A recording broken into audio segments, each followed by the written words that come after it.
So guys, in this video we are going to see the file input output. That means we will create the files and we will read the content from the files and we will write the content to the files. So first we will say file descriptor. So this will be like object to the file we specify, and generally this is called file descriptor, and it holds some value for this opening the file. You need to say open off. So you need to open a file, and let's say the file is this flag.txt and it says flag congratulations. We are going to click on the properties and get the path. Let me copy the path. Now I need to paste this path. So you need to put the backward slash so that there will be no special characters, and you need to say in what mode you want to open the file. If I say read mode, R for read, then we can only read the contents from the file.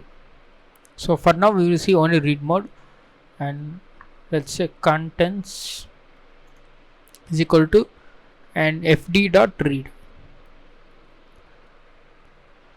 Now the contents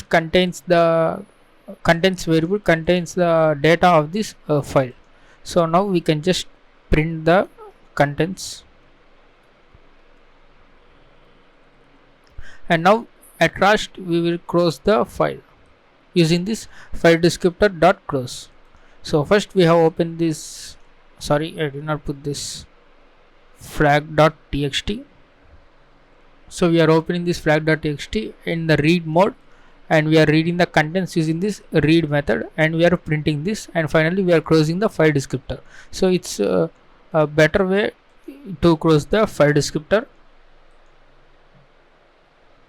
And if we run this, we will get the contents of the text file, which is flag congratulations. So you can also specify number of bytes you want to read. If I say 4, now only the first 4 characters of the text file will be printed, that is the flag. If you did not specify, all the contents will be read from the file. You can see all the contents have been displayed. Now let's assume that there is no file. Sorry, now we will want to edit the file. So to do that you need to say write mode, and after reading the contents, let's say contents is equals to success. So this is some string, and we will write to the file fd.write. So now let's go ahead and copy the same lines here and paste it over. So first we are reading the contents and we are writing the success to it. So let me go ahead and run this program to see what it contains. So okay, it's saying read is not permitted. What you want to do is you need to say read w plus.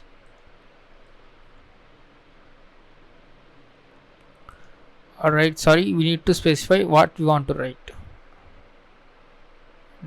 Just run this file.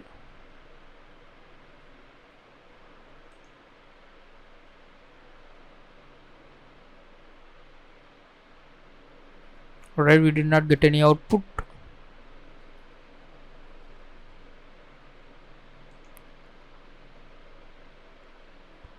So one way to find out is we need to print the ft.tell. This will place the cursor. This will tell the location of our cursor in this text file. So it is at the 0 cursor, and okay, first we do not have the contents, right? Why do not have contents? Okay, so we have got the success in the text file, but I don't know why it's not showing in the interpreter output.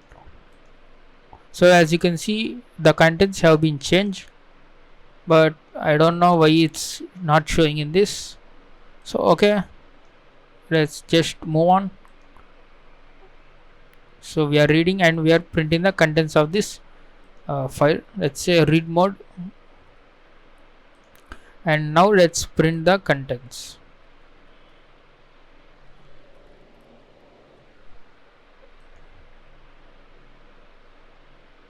So as you can see, the success has been printed.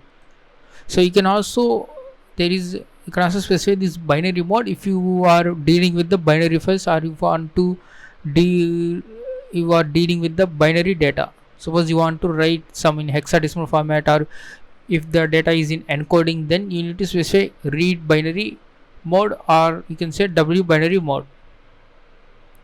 So for now, let's say W press to write mode.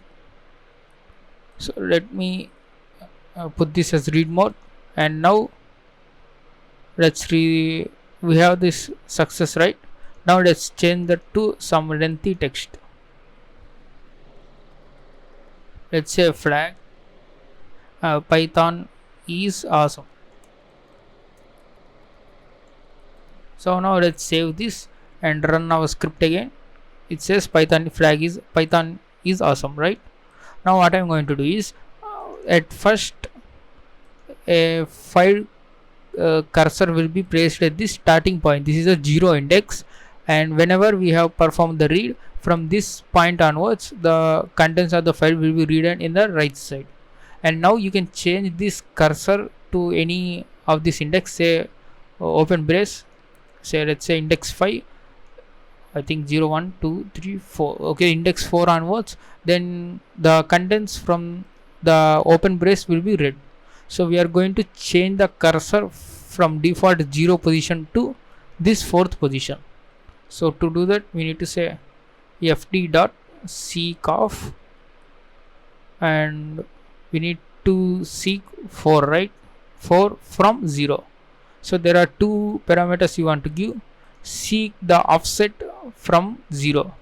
So from 0 this onwards, you can seek 4 places ahead.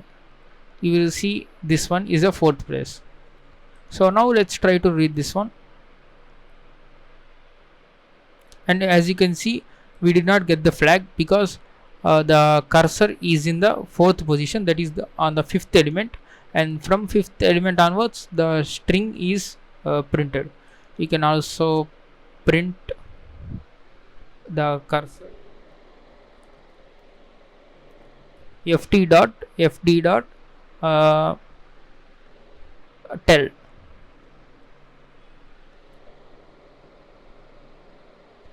and now I am going to copy this line and just paste it in here to see the difference between them. As you can see, first the cursor is at 0 location, and then it has changed it to 4, and then the contents from the 4th index have been printed. So there are some general properties of this file. You can say fd.name, print of fd.name. So this is the variable that contains the name of the file we are operating with. As you can see, it got the full path from the C directory.